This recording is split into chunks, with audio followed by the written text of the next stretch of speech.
you doing, guys? Yes, how you doing? I'm kind of rushed. We got Gavin Witt in the audience. What's up? What's up? What's up? When is the before stuff for the elite team? Is the question. The before stuff is 30 minutes before, 30 minutes prior. What's up, Noah, Matt, Seth? All right, 30 minutes prior, and I believe it takes like 15 minutes to do the entire workout. So maybe we can go through it twice. All right, we do need leaders there to begin with. My fear, the way that we used to do it in California was, we would you would get to practice, and then you would do the stuff, and as soon as you were done, you would play 5-on-5 or 1-on-1 or 2-on-2, and you would just scrimmage. But once a late person came in, here's the problem: when a late person came in, they couldn't just jump in and play. They had to actually do the stuff before. But we had coaches there to watch them. All right. So, man. And it would be tough for even the leaders to watch as they were playing to make sure everyone was doing it. Because I want everyone doing it because we do need a strong team. All right. Basketball is such a physical game. If we don't have strong, fast guys, we're not going to do well. So it kind of sucks. So at 5:30, yes, 5:30. And I'm also working on changing the times online. I've given up on that. It's so confusing to everyone. I wanted you guys to start showing up 30 minutes before whatever time was listed. But so many people ask questions. I'm just going to make it 30 minutes before now. So it'll say 5:30 to 7 or 6:30 to 8, no matter what. So, yeah, I'll just change that. I was trying to be cute with it, and now I'm not. It is what it is. All right, so if you can just do it twice, that would be better. If we did the scrimmaging before and just started at 5:45, that could work. But sometimes we won't even have the gym beforehand. So you guys could just sit around and talk. So that might be a way that we're going to do it. However, I'm going to get to the gym, and we're going to do it all together, and I'm going to time it. I'm going to see exactly how long it takes. And I might just make it start the warm-ups at 4 or at 5:45 or 6:45, 15 minutes before practice. So then before that, I'm thinking this might be the way. You can either do the stuff on your own, or you guys can play. I think playing is good because then you'll get all the worst kids on the team to show up super early because they want to just play. Or you can just sit around and talk. And I don't mind that. That would actually, help the small kids out who just want to have fun and have friends, and it might talk them into it. So that might be the way that we do it. If you show up at 5:30, you get to scrimmage. If the court's taken, you get to talk. Or you get to do your band stuff early. At 5:45 is the official time to do the band stuff. And I think that might push a lot of people to show up early, especially if they're just talking or playing. So, yeah, let's go with that. But first, we got to time it. So I'm going to get to practice as early as I can, and I'll try to time it perfectly so we know exactly how much time it takes. All right. Yeah, bring your jersey. Ball. I don't have a jersey in ball. Haven't gotten it yet. Just bring any ball. Any ball will do. Our jerseys will do. So the Stars jerseys. And also, I'm thinking about this too. I can bring. I'll bring your stuff, Connor. Yeah. You just won't get the incentives yet. And I don't really care about you getting the incentives. It's just that when we give out the incentives, we also give coins. If you're not there the first day, then you don't get your coins. And I want to entice people to come to practices. So if you're a high schooler, I don't want you to feel like you have to come to every Tuesday, Thursday practice before the school season's over, because that's stupid. You probably just can't do it, right? But in March, I want you guys coming to those practices. But for the first box worth of stuff, you get your coin no matter what, since the box is shut. So you might as well just get your box stuff early, and then you can also take the bands out of it and stuff like that. You won't get your ball, however, and things like that. I did get an update on the basketballs, and they are showing up. Let me scoot over. They are. I guess like the suppliers are even more behind because everyone got COVID in the factory, which is crazy. I mean, this thing is killing me, man. Not literally because I don't have COVID, but yeah, you get it. You get it. All right. Anyway, let's begin. We got our challenges of the day. I forgot to mention it yesterday. All right, our challenge for today is the 5th grade challenge. And the fifth grade challenge says continue with day 17 of our 4-week trick shot and skill shot challenge. All right, for today, choose one skill shot to attempt for at least 10 minutes. I mean, this sounds like fun. I mean, attempting the trick shots and the skill shots, all right, that stuff's super easy and fun. All you have to do is go over to the challenges section on our Limitless Hoops website. Scroll down to either skills right here or to trick shots right here. If you go to the trick shots, these are the trick shots right here, and you can practice on one of those. It'll tell you which day to practice on them if you're a fifth grader. And don't forget a video or it didn't happen. But if you chose the skills one, which is today's, it's either try to make 10 straight threes in 1 minute or less, jump rope for 5 consecutive minutes with no mistakes. That took me so long. 10 straight elbow jumpers in 1 minute. That also took me so long. 50 full range push-ups in less than 1 minute. I had that one. Ambidextrous free throws, 10 straight alternating. That one took me a while too. All right. So even if you don't accomplish these things, if you do accomplish them, we add you to our list right there. But if you don't accomplish them, you still got better during that time. All right. This is the main thing that I was saying yesterday. It's not about the results, it's about the journey. All right. So like during all this time, if I'm trying to make, like, let's say I try to make 10 threes in 1 minute or less, and it takes me a minute. I do it in the first minute, and I make my first 10 straight threes. Then, let's say in another lifetime, or in another day, or I'm another person, I try to make 10 straight threes in 1 minute or less, and I never do it. And I actually don't make a three-pointer the entire time. Or I go 1 for 10, whatever, for like 2 hours. Okay. I would rather that than the person that made 10 straight in his first minute. But imagine this, just to drive home my point. Imagine if you had tried it for an hour and 37 times you made 9 in a row and you just couldn't get it. And you were that close to getting every single time. And then for the whole hour, you failed. Dude, you shot 90% for an hour. You don't think that's better than going 10 for 10 in 1 minute? You got so many shots up. So again, it's not about the result. It's about the actual process in doing it. I don't know if I can do my 16 straight minute jump ropes anymore. I mess up sometimes. Hey, it's hard. And the faster that you go, the better that it is. So you should be messing up. You shouldn't just slow down to do it. Let's see. What else do we have here? We got our 6th grade. We also have our 6th grade one, since I didn't mention it yesterday. So our 6th grade, where is it? Right there. Nope, not right there. Right here. Nope, not right there. Right there. Got it. All right. But by the way, the 5th grade movie for the month is A Knight's Tale. 6th graders, you have to keep up with day 19 of the Hakeem Olajuwon Hall of Fame workout to assist you with your inside scoring. See details online to download the app that will supply you with unique drills each day. You can do it. So we no longer have an app. It's just on our website now.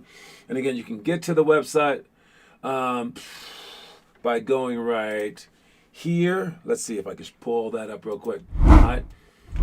By going to our Hall of Fame section, which is right here, and then go scrolling down past all these Hall of Famers, which are awesome, all right, and going down to the Hakeem Olajuwon one. If you click it and open it up, it gives you a workout to do for the day, all right? So today's would be hook series with D, inverted Euros, ball tap, readjust layup. These are all things that athletic big man might be able to do. Someone like Hakeem Olajuwon. The Kobe post move, which Hakeem actually showed Kobe how to do. Knee jumps to make you jump higher. Swoop layup, double bounce series, and off the leg spin. Between the leg fake spin J, extended layups, and then post progression. So it's always like a post play thing to finish it. There's 4 different post play parts to it. There's inside scoring. There's off the dribble stuff. So it's a mixture of. He was a very, very mobile, big man. So he has that. If you refresh it at any point in time, it'll give you a completely different workout. And as you refresh it more and more, it gives you a completely different workout every single time. You can view video demos of each drill right here by clicking that, and it takes you to our drill page so that you can search for it. Again, that was on the Hall of Fame page. and it's just scrolling down. That's how you get to the Hall of Fame workouts, and that's for the sixth graders. For the sixth grade movie of the month, that movie was, let's check it out. It was 42, the story of Jackie Robinson, 2013 movie. Pretty good movie. So there you go. And let's get to trivia real quick here. All right. Our trivia question for the day. 9 points for Finn Kaufman, 4 points for Connor Rush, 1 point for Gavin Witt. Good luck, you guys. All right. The question is a very simple one. You can even guess the number. I recommend it for you, Gavin Witt. Just guess this number. Just guess. If you try to look it up, maybe you'll be too slow. All right. Good luck with this question. The question is, how many times have the Blazers played in the NBA Finals? How many times have the Blazers played in the NBA Finals? That is the question. I think I know the answer. Wait. Okay, I think it's that. Wait. Oh. I forgot. Dang it. I forgot about that. All right. I got it wrong. But let's see if you can get it right. How many times did the Portland Trailblazers play in the NBA Finals? There have been 75 years. And that's the answer. Connor Rush, before anyone could even guess, that is the answer. They played one time in the 70s, the late 70s, with Bill Walton carrying them there. And then they went there against the Bulls. I want to say, was it the Bulls? Let me see. Oh, yeah, they played against the Pistons one year. That's the one that I forgot. And then they played against the Bulls in 92. So 1977, 90, and 92. They won in 77, lost in 90, lost again in 92. And you would know this if you're old enough because the video game at the time, it wasn't called like NBA Live or NBA 2K. The games were on Genesis, okay? This is like the first console that had basketball games. And it started in 1991, I want to say. It was in 1990. And they would call it they would call the game by the name of whoever finished in the finals the year before. So it was like, I don't know what it was called. It was like NBA Blazers versus Bulls. And that's what the whole game was called. Now, you could pick any team, but it was called whatever the finals name was. And they did that for at least like 4 years or so before they got overtaken by like PlayStation or whatever was next. Yeah. So there you go. Noah, you missed it by a second. Connor Rush, great job. All right. Quote of the day. Life teaches, love reveals. That's very cute. But yes, and this doesn't have to be like an intimate love. It could be like your like love for basketball or like just your passion in general for anything. But life definitely teaches. We talked about this before, that when you go through life, you're gonna experience failure, and the failures teach you so much in life, like basically, and even other people's like disasters and other people's greatnesses and your own greatnesses. It all teaches you something. Every single moment that you live teaches you something. So life, that's what it means by life teaches. Now, love reveals. It's about like what passions are you going for? Because without that, then you have no goals. Basically, like what are your goals? What are your passions? What are the things like like most intimate to you in that regard? And that will reveal a lot about your character, a lot about like your intentions in life, everything else. So life may teach, but love reveals. Two fairly separate things, but kind of the same. All right. So your potential lies in taking what life teaches you and applying it to all like your loves and passions. All right. So life teaches, love reveals. That's the quote of the day tomorrow. All right. Going on to our elementary school stuff. We got our one-on-one hurdles for losers. This is where we play one-on-one, and if you score, you go again. If you don't score, you have to go do hurdles, like maybe like 6 of them or something like that. Now, if you get scored on, you have to go do like 16 hurdles. All right. So it's a double-edged sword. So you basically have to score. So you don't want it forces your hand both ways. Like you want to stop people no matter what, and you want to score no matter what. And it basically makes it like a game. Plus, we get a whole bunch of hurdles in. All right. King's drill. This is where I point in both directions. Have you guys do foot fire, slide, dive on the ground, take charges like that. And it's just a quickness drill to see who's working the hardest. The best person in our program at doing it is Jake Aarons. Next up, we got chair duo. That's the drill that we do that Connor does in his workouts. And I commented on Connor's last 5 minute rush, all right, because he's moving both of his feet. All right, you should have moved your feet on this. So now it's called chair duo because you could also have a partner. All right, and the partner can reach and try to steal the ball as you go between your legs and then go behind your back. All right, so if we watch Connor Rush do it right here, let's check him out. This is his jump roping. There goes his chair duo right there. So watch, he moves both his feet. This is bad. So this time, this right foot of his, it should stay there. So pay attention to that right foot. All right, he should cross over by moving this left foot once and then cross it over twice. And the time that it takes you to step once, step twice, as you go behind your back, it takes maybe 1.1 seconds. But if you can get that to 0.5 seconds, that's even better. So what it's going to do, since Connor can't dribble this fast yet, if he moves his feet like that, which he probably can do, the ball's going to have to go faster. It's going to force the ball to go faster. Let's watch what his feet do. And again, pay attention to this right leg of his. It's on your left-hand side. So he is slowing himself down by 0.5 seconds. And that's a steal. That's also putting him off balance. That's also making it less likely for him to cross the ball back over. So make sure that when you do this drill, you don't move both feet. All right, you just move the one foot twice. Got that? All right, that is chair duo. We will be doing it in practice with the cones probably. All right, maybe we might use the opponent's hand as well. Extended monoginobili layups. That's taking the ball from here out and up. Oh, I forgot, we're not doing the elementary tomorrow, so this will probably be done on Friday. All right, but extended monoginobilis, that's from the elbow going across, showing the ball, hiding it, and then scoring it. And then we have athletic finish, that's in and out between the legs, behind the back, between the chairs or the cones. Ladder to sidestep series, that's dribbling up, sidestepping, looking up for our three options, whether we shoot, crossover for the jump shot, or going for the layup. All right, checking out our homework. Noah Masseth posting right before the thing, so he makes sure that he does it. Ball spins. Good job with that. Oh yeah, Noah, you're almost breaking everything around you, man. Be careful. And I love your Teenage Mutant Ninja Turtle thing behind you. That thing is dope. Connor Rush still posting his, but notice it's just two people. I told Connor this before.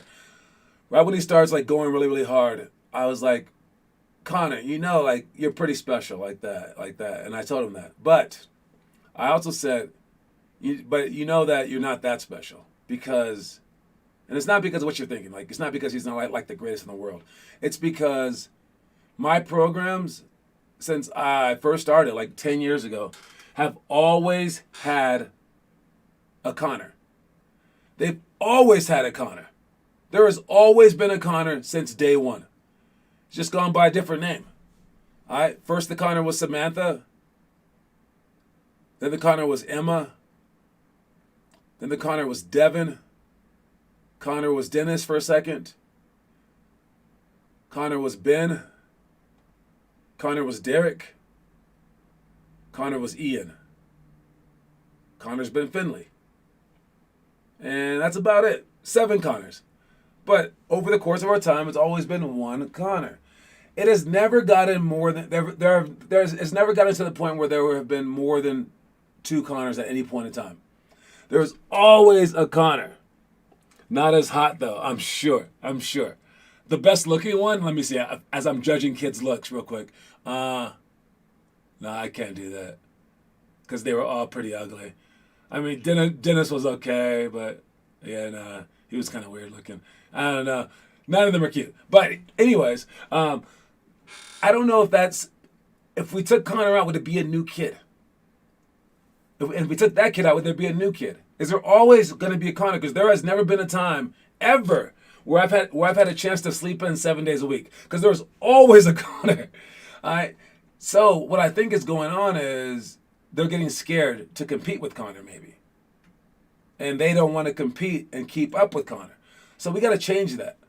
So you guys, right now, we have people on the verge. I would call like maybe Gavin Witta Connor, maybe Noah Connor, and maybe Connor. Oh, no. Connor's a Connor. All right. You guys have to build up other people. And maybe it's your responsibility to make it bigger. All right? So don't tear each other down. Hype each other up. Ask each other where you are. Push each other and combine forces, because it's a lonely road. And if you can make it not lonely, it gets so much easier. As Connor Rush has pointed out, that the practices when Gavin comes in the mornings, oh my God, they're a ton better. All right. Even Emma Godfrey, she like is like a kind of like a loner sort of person, or at least she was in basketball, and she would just be working out with me. When Devin came, who she didn't like Devin that much. Devin was a nerd. She loved it when he was coming. We added music. She was talking to him. In real life, she would probably never talk to him. Like, they're like from different worlds, and she just liked the company. So let's build it up. And I did get my the morning boot camps up to about 8 kids at one point in time. Kind of tricked them into doing it, but it was a blast. We went out to breakfast afterwards. It was like the coolest time in my program's history. So our program's history. So let's build each other up as much as we can. Get other people to do this. So while we have potentially 3 Connors right now, that's the most it's ever been. Let's get them to come. And I don't care what you think about them. All right? Whether you think that you can keep up, whether you think that they're too bad, too good, whatever, push them. All right? I have been the sexiest guy, if you say so. All right. Picture of the day. What do we have? We got Frank Vogel on the edge of getting fired. How would you like that job? Literally won the championship 2 years ago. Like, that's crazy, right? I mean, it's like insane how you can go from top to bottom. And, okay, there have been 2 coaches to win the championship since. There are 32 teams in the NBA. Now all of them got fired. Probably like 20 of them kept their job. What makes this guy's job in jeopardy more than the others? Higher standards. And you can't fire players too often. So the coach is just like the symbolic change that's needed, or it's like the direction possibly, right? It's how he's orchestrating the team maybe, but literally you've given him 3 completely different rosters in 3 years. How's he supposed to do that overnight? His job is an impossible one, but at the same time they get paid really well. And when LeBron's on fire and everyone's doing well, he has the easiest job in the world. So I don't feel sorry for him, but it's just a strange job to have. Ah, man. And it's a weird one. It's a weird one. Everyone judges you by the players. But this goes to show you, the players have the power. Now, the coach can put in the system, whatever, but in the end, like, the players don't try hard, he's never going to win. Players don't care, he's never going to win. He can try his butt off. The players don't care. He's not going to win. Now the players can try their hardest, and the coach, it's possible for them to sabotage you, but probably not likely. Probably not at that level where you're one of the best coaches in the world, maybe, right? Top 100, top 200, top 500, something like that. He's good. He's a good coach. And you have great players. At that point in time, it's up to the players. All right? He's not like a high school, junior high schmuck coach, period. All right? This guy knows what he's talking about. All right? So it's just a strange job to have. Just wanted to bring that up. So make sure that you are playing and not too worried about who your coach is, because it should not matter. Wow, ego boost. Yeah, Connor always needs that ego boost, man. All right, go with the middle school stuff. This is the stuff that we will be doing tomorrow. We got alley-oops, wall passes, deflected layups, zigzag sprint D, anchor layups, point blank layups. I love the zigzag sprint D because we totally need that. This is when we're guarding people full court, okay? Someone has the basketball in their hand, and we're 5 feet away from them, or 10 feet away from them. You can get as far away from them as you want. You should be fast enough to change their direction, okay? So, zigzag sprint, it looks like this. Let me get my full court out real quick. Bring up the full court, please. Thank you very, very much. All right, so look at the screen real quick and reset this bad boy. All right, and if we have the point guard right here, the point guard is going to dribble the ball up the court. I'll make the ball the point guard, okay? This guy's guarding him. We're going to go like this, and this guy has the ball, and he just wants to stay in front of him and make him turn. make him turn like that as he's coming up the court. But it's not going to be that simple, because as he's going straight, you don't want to slide your feet to stay in front of him. That's not good enough, because then he can zoom right by you. You want, as he's going, to cut him off. You sprint in front of him to make him go completely this way, then sprint in front of him again. When someone has the ball in their hand, you can sprint faster than them, probably. Now, if you can't, you can back off him in the games. Now, he's right here, and he wants to go all the way up here. Let me make this red, okay? All right. He wants to go to that point, all right? And you should be able to get to this point quicker, okay? But what your problem is that you're trying to guard, give me one more color here. You're trying to guard him now. You don't want to do that. You don't want to follow him now. As soon as he starts to dribble, right here, as soon as he starts to dribble right there, and he begins his efforts to go that way, immediately you want to sprint in this way to beat him there, because this yellow line is a heck of a lot shorter than the red line. So if you get far enough off him and you just start to sprint, you can change his direction. So what's going to happen is he's going to see you there and he's going to go this way, right? Now you sprint again to make him change directions. And you're only doing that so that the ball goes up slowly.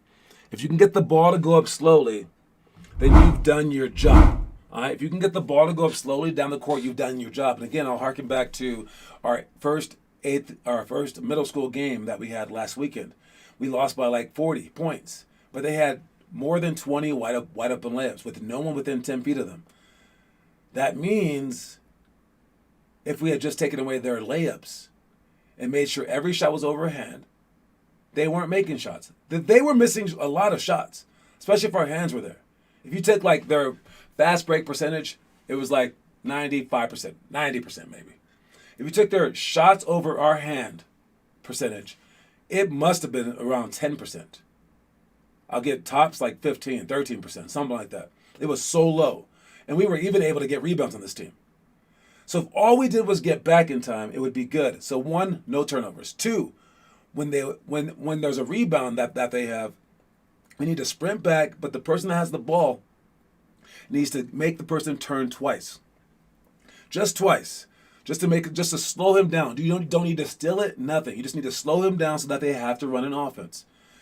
Same with the first team that we played against with the elementary school team as well. All right, so that's your job. It's the get back person's job to get back. The other 3 who just rebounded, it's their job to get back. And then the person who has the ball, it's his job to turn them. So that's what we need to make sure that we do. So there were those, so we'll take care of that. High school, which we're not gonna do tomorrow, is 1-on-1, no steals, no blocks, make 15 threes, line jumps and shots, tap series, 21-by-3 jumps, and quick ball touches. And the last thing that we're talking about is the story of the day. If your life is perfect all the way through, there's nothing special about that. The greatest who have ever played became so by overcoming a slew of obstacles. Only persistence can change failure into an extraordinary achievement. All right, so persistence changes all your struggles in life into extraordinary achievements. All right, persistence. And if you want to have a great story, you're going to have some ups and downs. Your life can't be too perfect. All right. So when the bad things come their way or come your way, those are opportunities to have a greater story. Anyways, I will see you guys at practice today so we can create some more opportunities. All right, I'll run you. We'll go through our 15-minute deal beforehand. We're going to go as fast as we can through all the offensive stuff and all the defense stuff, all the comprehension stuff. We will scrimmage for 10 minutes. In the end, I'm going to try to play it as close to perfect as possible to see if you guys can keep up to it. I'll also be given the homework. The homework is due on Thursday, all right, not today. And then if you bring in the homework typed or written out, you don't have to run on Thursday. So you get out of our runs. I might increase the runs as well, but I don't want to scare too many people off. All right. Anyways, you guys, that's my time. Don't forget that the quote of the day is life teaches, love reveals. Beautiful. I'll see y'all soon. I'm rushing over there right now. You guys get started. I'll see y'all then. Peace.